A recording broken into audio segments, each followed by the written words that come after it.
seated.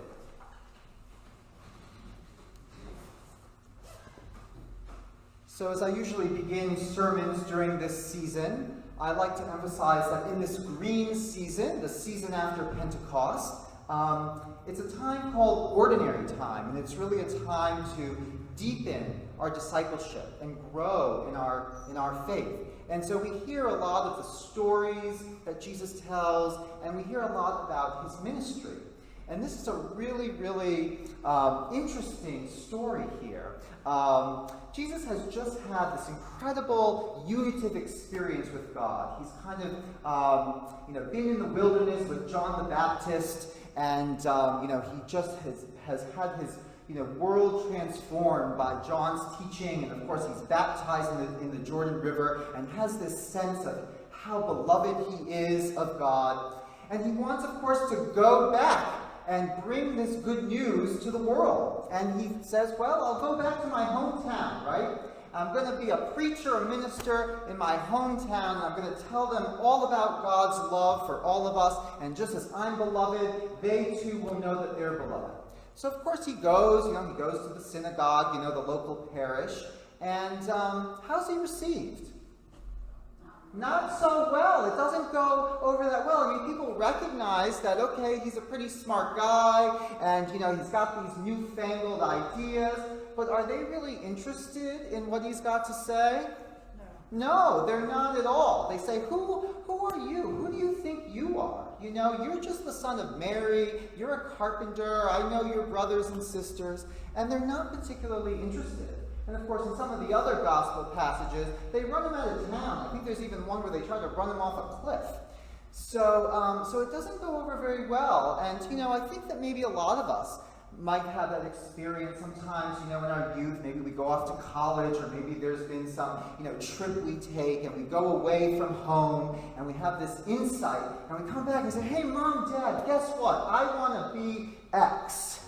And what's the response? Anne is already shaking her head, right? Like it's not always so receptive.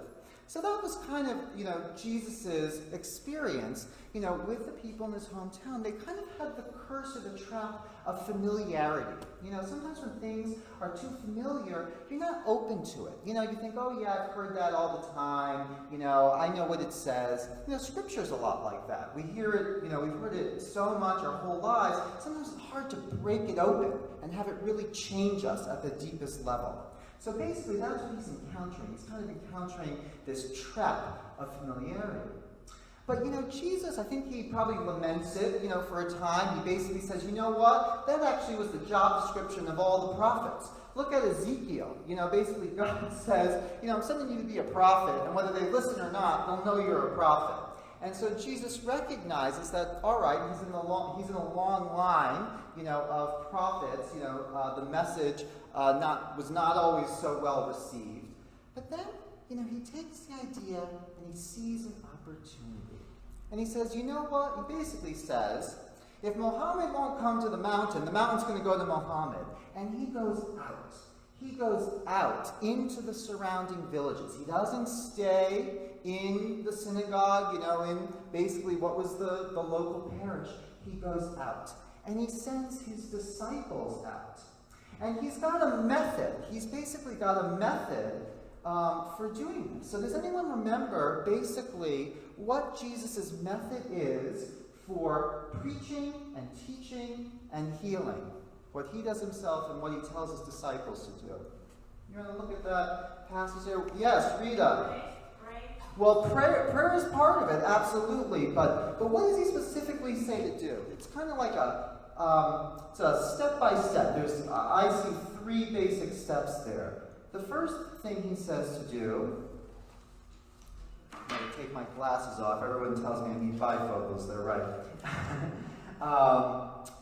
Okay, he says, he sends them out 2 by 2. 2 by 2. So he's not starting like a big institutional program, right?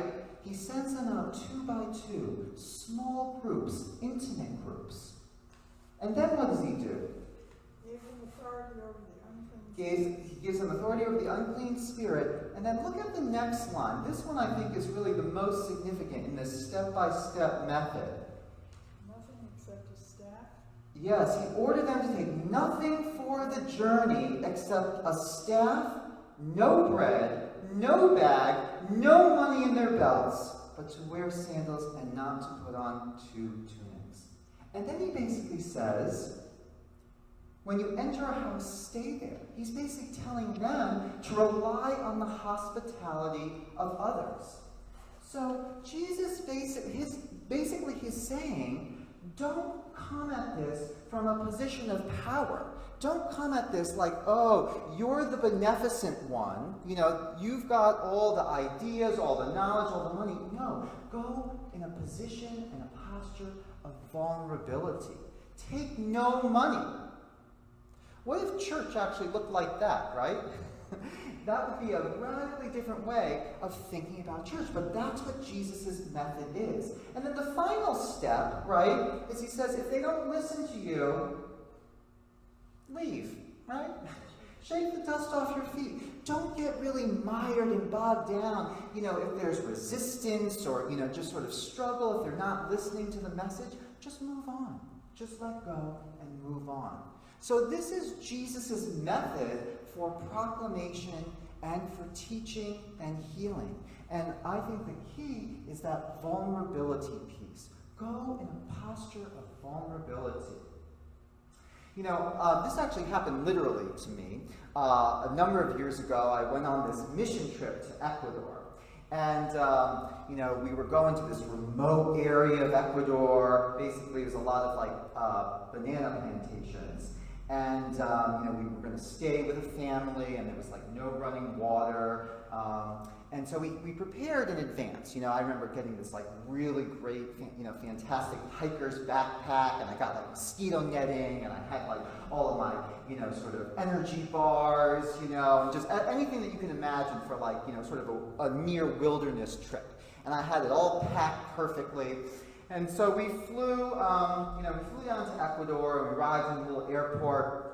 And so, everybody's luggage came off the airport, came off the plane, except for mine.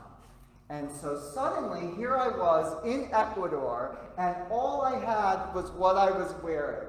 And basically, the priest, Becca, whom I often quote, she basically looked at me and said, take no bag. So there I was the whole time. I had to rely on everybody else for, the food, for clothes. I just had that one, outfit that I was wearing that day. I had to rely on someone who happened to have extra mosquito netting. So it was a real lesson in what it meant to be vulnerable and to depend and rely on others and on the providence of God. Funny story, the luggage finally arrived the day that we were leaving. So I was like, okay, thanks God, I got that message. But anyway, the posture of vulnerability. And look at what St. Paul does. His whole ministry is basically going out like that, by himself on dusty roads with a donkey, And Paul talks all about vulnerability all the time. And this passage that you heard, Paul is basically saying, look, when I'm weak, I'm strong, because that's when I'm depending on God. That's when I know that God's grace is enough.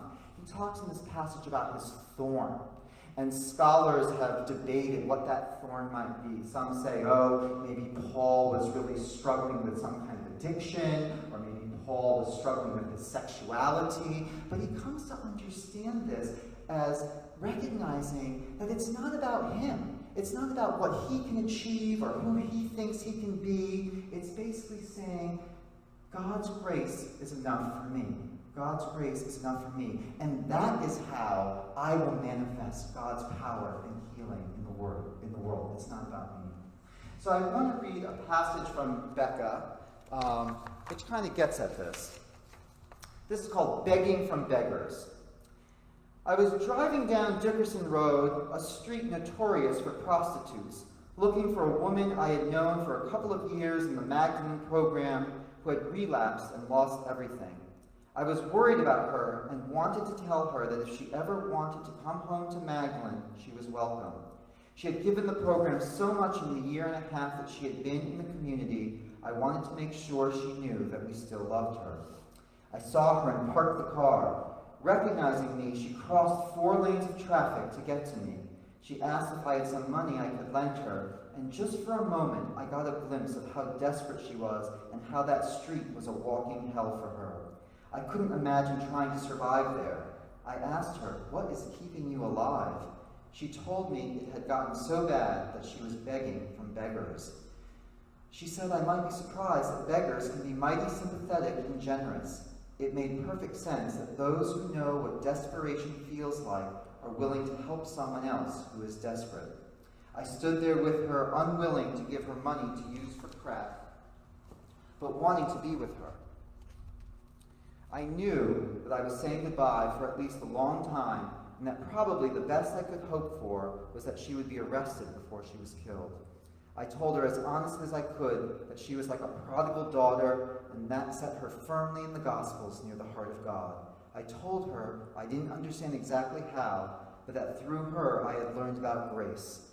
Then I said goodbye, believing that grace would be enough for her and for me. Now, not all of us have an experience of grace that extreme, but I think we all have some experience of loss or tragedy or trauma in our lives. And we all know also the pressure that our culture puts on us to be perfect or to be right or to be in control. And so much of the spiritual journey is basically letting go of that, is letting go of that and recognizing that it's God. And I think of myself because as a kid I was always kind of afflicted with perfectionism. I always wanted to be perfect in school. And my dad would always sort of say, "Brett, you can't be perfect." And I had a clergy friend recently who said, "Brett, you are really excellent at beating up on yourself." And I said, "Yeah, you're right." He said, "I think because you are trained as a lawyer, you basically treat yourself as both prosecuting attorney and judge, and that's a trial you can never win." And I said, "You're right." And whenever I'm able to recognize that, and maybe with God's grace let go, that's when I feel God's healing power in me and through me. And that's when I and you and all of us are able to say, it's not I, but it is God who acts through me. In the name of God, Father, Son, and Holy Spirit.